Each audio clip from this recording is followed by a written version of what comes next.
الحمد للہ وحدہ والصلاة والسلام علی من لا نبی بعد اما بعد۔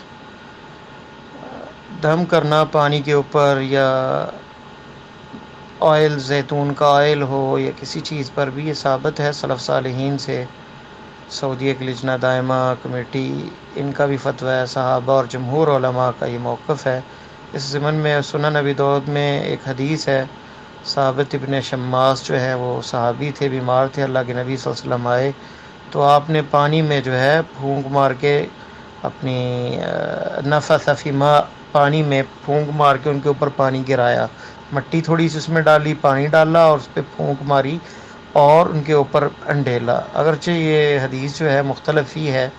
شیخ البانی نے اس کو ضعیف کہا ہے، بعض نے اس کی سند کو جید بھی کہا ہے۔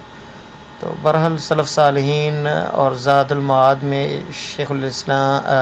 شیخ ابن قیم رحمہ اللہ اور باقی علماء جو ہیں اس کے جواز کے قائل ہیں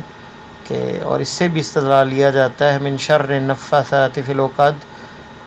جو جادو وغیرہ کرتے ہیں وہ بھی پھونک مارتے ہیں ان میں اپنے منتروں کے بعد گرے لگا کر، تو وہ خبیث روحیں ہیں، ان کا علاج جو ہے نیک روحیں، نیک لوگ وہ قرآن پڑھ کے جب پھونک مارتے ہیں تو ان کے اثرات ضائع ہو جاتے ہیں، ختم ہو جاتے ہیں۔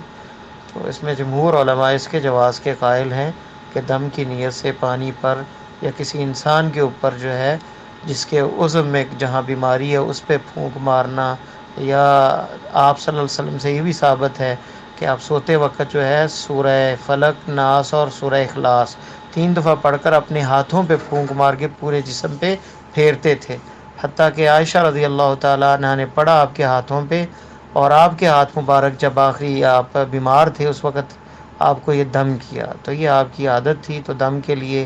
پھونک مارنا ہاتھوں پہ یا کسی چیز پہ یہ جائز ہے، واللہ تعالی عالم۔